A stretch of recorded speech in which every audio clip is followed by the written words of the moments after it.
Hi everyone, so this is the layout I have picked out for my little blocks. These blocks, if you recall, I'll pull one out so you can see it.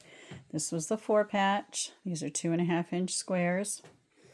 This is 2.5 by 4.5. That's what all the rectangles are. And then more 2.5-inch squares.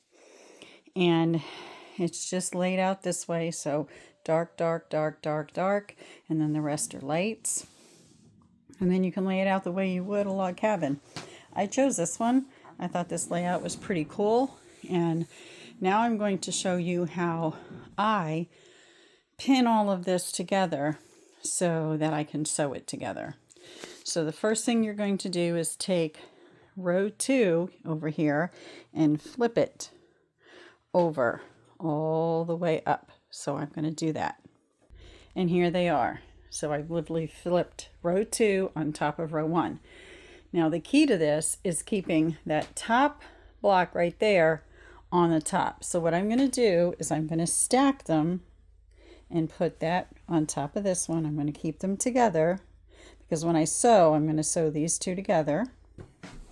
And here's the last one. Now, this is the very first 2 blocks that were all the way up at the top.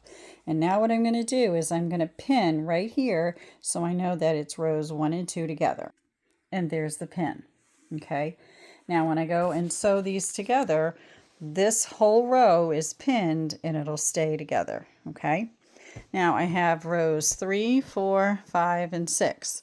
These get stacked the same way, kinda. So I'm going to take, this is the 3rd row here, and I'm just going to put the one in front of it on top and just lay it this way.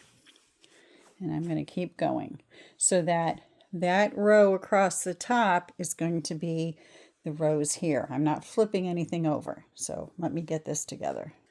Okay, so here's rows 1 and 2.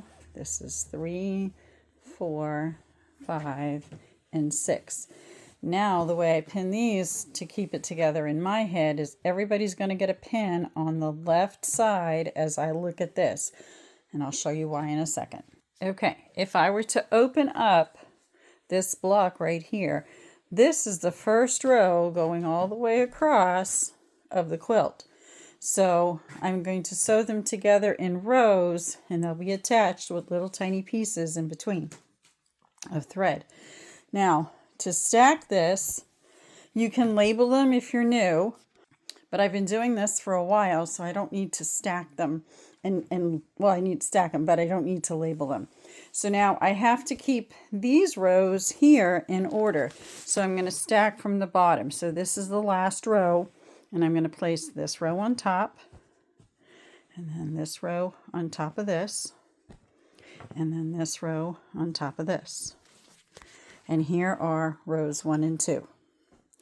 That quilt that I had laid out on the bed is now in this neat pile, and I can sew it together.